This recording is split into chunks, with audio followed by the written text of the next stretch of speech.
I'm probably not going to talk that much here in a second, but you know. Well, the reason that Get my is words because out. you haven't seen the current movie of the summer, which is James Gunn's Superman, Well, they Superman. say which me and Tavin have both seen because that movie is incredible. It's such a great movie. It's so good, guys. It's I heard it was really good. Tavin, you're of the opinion that it's James Gunn's best movie, which I don't agree with. I'm not solidified in that opinion yet. I'm not like 100%. I do want to take time and rewatch Guardians 3.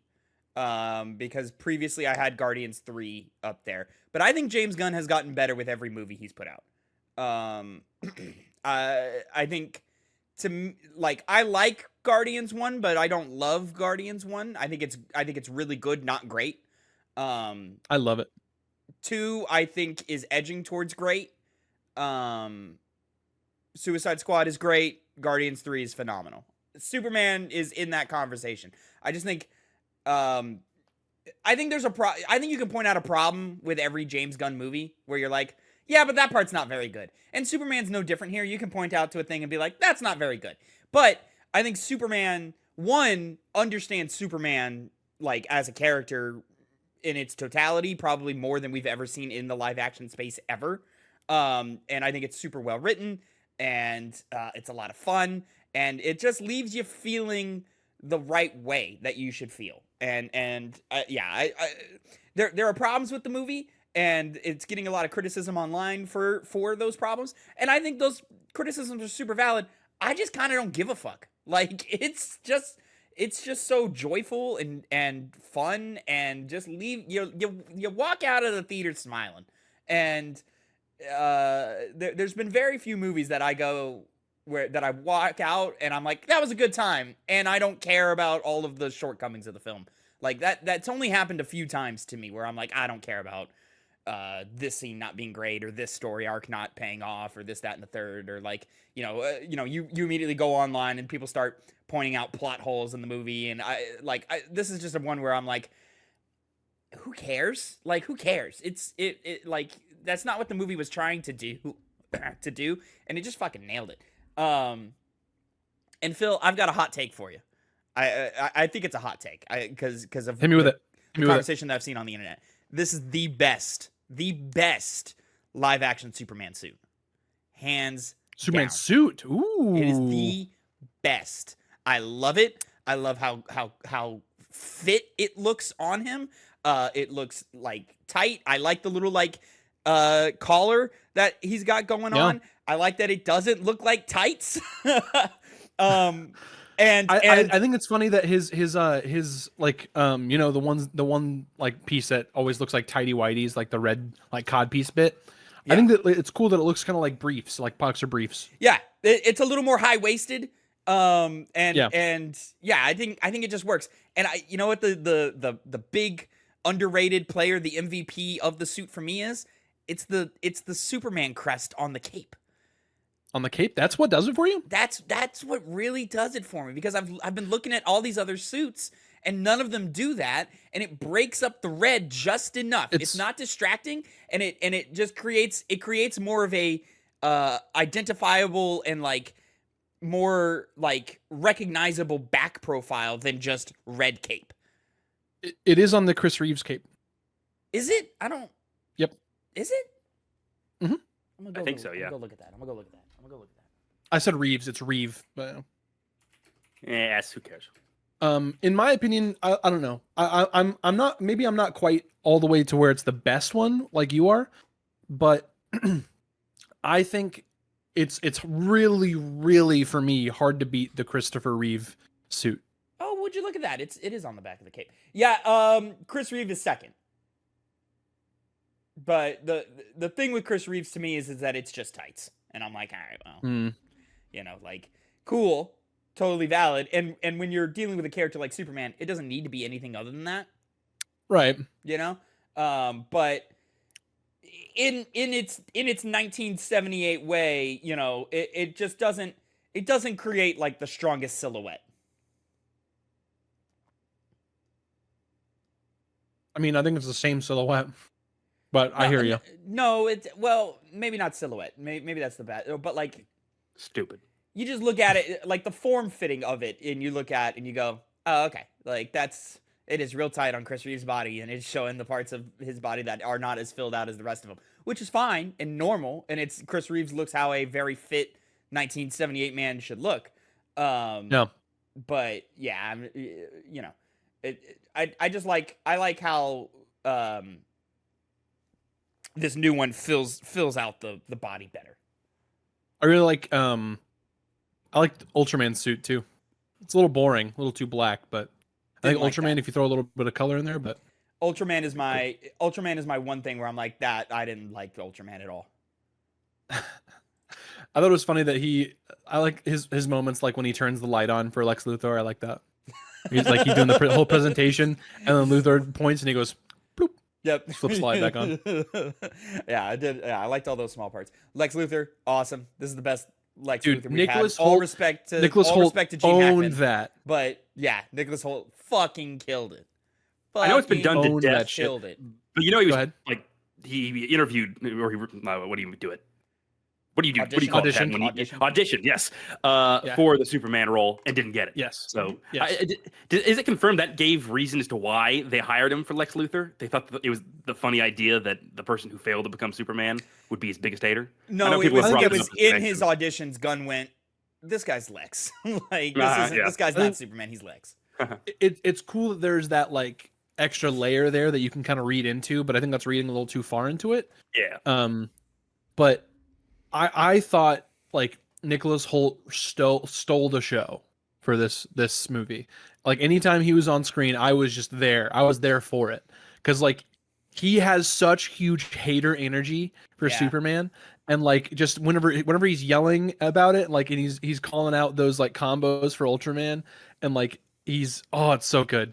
So like that vein pops out of his head. Yeah. It's so good. He like yelling is a tricky thing to do because once you start yelling, there's nowhere really else for you to go as an actor. But he really like found ways to explore yelling in different ways, and it never felt repetitive. You know, I will say they gave Lex a lot of the exposition lines. I want to say the first half of the movie, all of his lines are just spouting exposition. But Nick is so good that he just fucking sold it. It really worked for me. Yeah. He sold it. And it's always like, it's like Superman goes, "What is that?" And he goes, "Well, it's this, it's from an XYZ thing from that I created." And I'm like, wow, that's a really boring line of dialogue, but he sold it. He made it good. Good movie. Really. What a movie. And also like standout performance for Mr. Terrific. I like Mr. Terrific as well. Loved him. Yeah. He was fantastic. Yep. Nathan Fillion was sort of a scene stealer for me. I mean, he was just Nathan Fillion, so you know exactly what you're getting out of that. But, he's really good at what he does, man. He's really good at what he does. Dude, Nathan Fillion. I love fantastic. That he's one of just James Gunn's like staples for always hiring. Yeah. Same with him and like Michael Rooker, because I didn't really catch it, but apparently Michael Rooker is one of the robots in the movie. Yeah. Yeah. He put a lot of the Guardians people as the robots. Which Palm Clemente, she's I think she's 12. The one that's like, he looked at me. Yeah. She's the new one or whatever. Yeah. Yeah. I'll say, Phil, you and I exchanged texts over it a little bit this morning. I've always liked Superman. Superman's always been like I respect Superman. That's a cool character or whatever. But I've never been like a fan. This movie might have turned me into a full blown fan. Because last night I started watching Superman and Lois, the CW show where Clark and Lois have kids and they move back to Smallville. And I'm like, this is great. I'm really enjoying this. This is really fun. And then I found myself on Amazon looking at Superman books. And I'm like, you know what? Next paycheck might grab a couple of these. For me, like my whole life. So my older brother was a big Superman guy. And I always thought he was like super lame. Like I did not vibe with Superman. I thought he was just like an overpowered, boring, like godlike superhero. And I blame that thinking for like what I've seen from him. Those bits and pieces of the Christopher Reeve Superman where he's doing all these ridiculous, overpowered things. Man of Steel, where he's just kind of like this very uncharismatic, godlike, invincible figure. Yeah. And this whole I attribute it to not only this James Gunn adaptation of the Superman story, but the kind of like lead up, because me and Tavin have also been watching through all of the Superman movies before this through Can't the wait to kind of get to funny in Superman review thing. Returns, man. Yeah, Superman Returns with Brendan Oh, Routh. Yeah, I'm gonna yeah, fall asleep. yeah. But so I think doing that and also this new movie being so good has really made me pull a 180. I'm riding so hard for Superman now. I don't know if he's like that still high up on my list. I think still my like top 3 are probably still like Spider-Man, Batman, and I don't know. I don't think I've ever had like a solid number 3, but it was always those two were like my two big ones. Sounds So like Superman's maybe got some Superman room. could maybe Superman could do that. I think Wolverine was up there. I really like Nightcrawler from the X-Men a lot. So I don't It's know. tricky to me when I start talking my favorite superheroes because Spider-Man is number one far and away. Like it's not even Yeah. close. Like Yeah, and no, I feel Spider-Man's like nothing's ever really, gonna top that. It's that's so like ingrained in like Yeah. my personality for yeah, me. and Spidey is one that like he's really the only one that I've like read a lot of comics on. I've read a couple of Mhm. comics of some old Batman comics. I've bought in a couple of Supermans.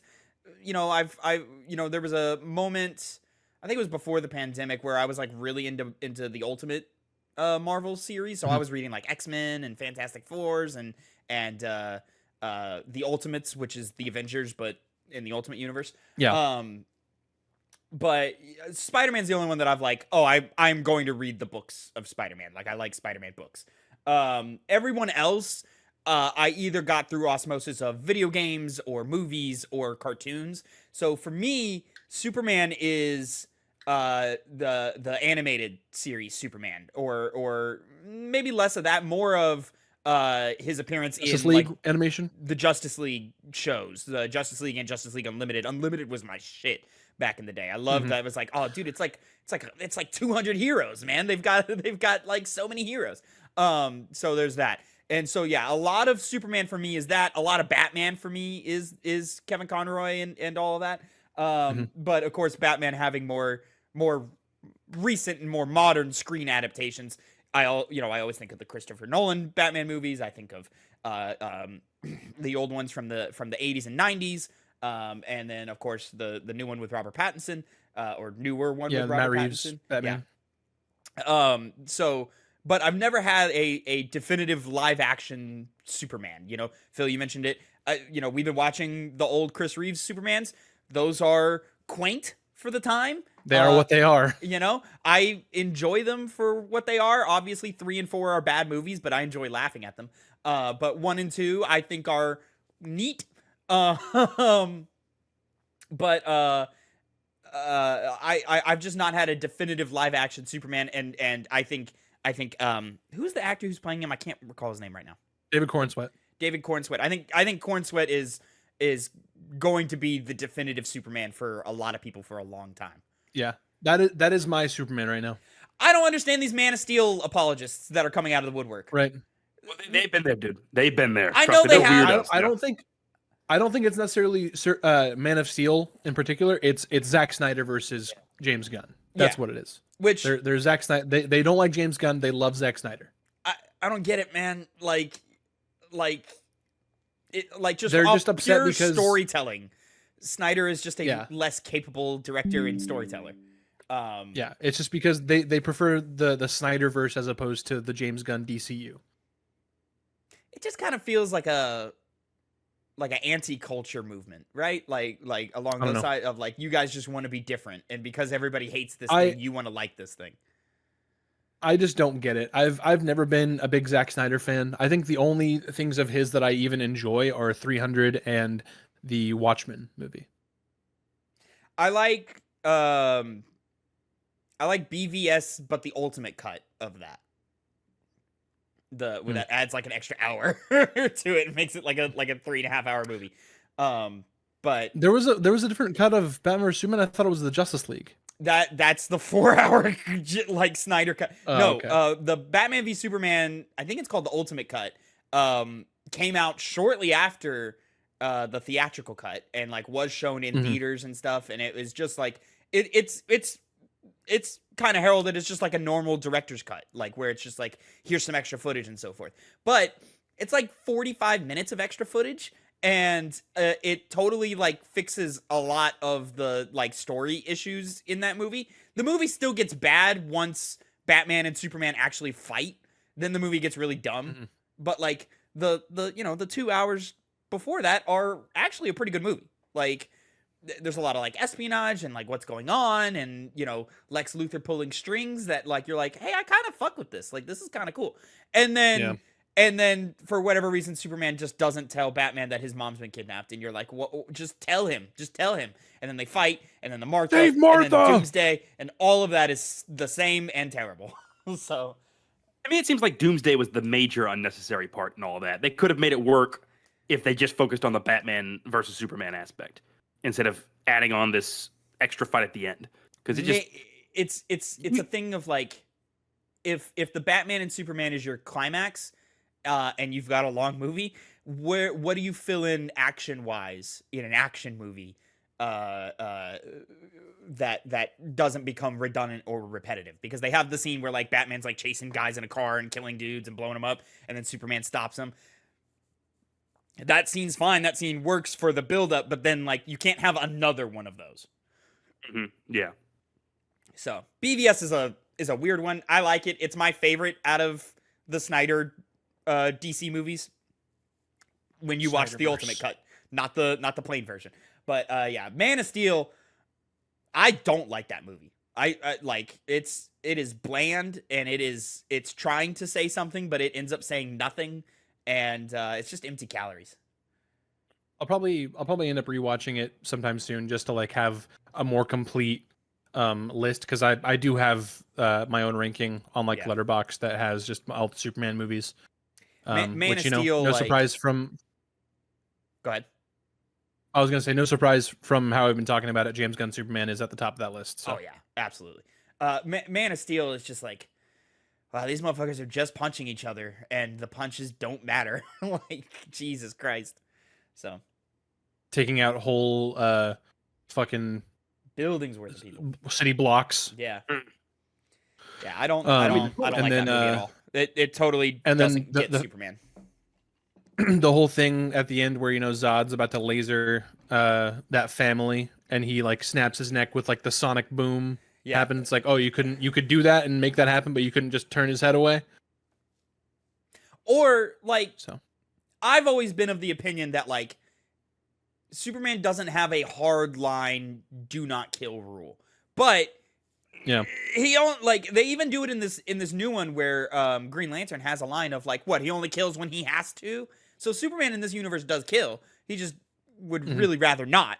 And I think that's the right way to do Superman, because when you're Superman, you deal with things that like, yeah, right. When you're Superman, he would say things like, "Oh gosh," and I was like, "I love this guy. This guy's so good." Oh darn it. Yeah. But like Superman, like if Zod comes to Earth and buildings start getting destroyed and people are dying, if I'm Superman, I killed this guy, because fighting him and brawling it out is going to result in so many deaths. And that's Superman's big thing, is he's like, I need to minimize the amount of people who get hurt. You see it beautifully in this new movie. And even that, and also like he's trying to minimize damage, because like he's also like trying to protect the city itself. Yeah. So Man of Steel sucks. So in my opinion, like Superman is a god amongst children, and General Zod is another god who walks into the room with a gun.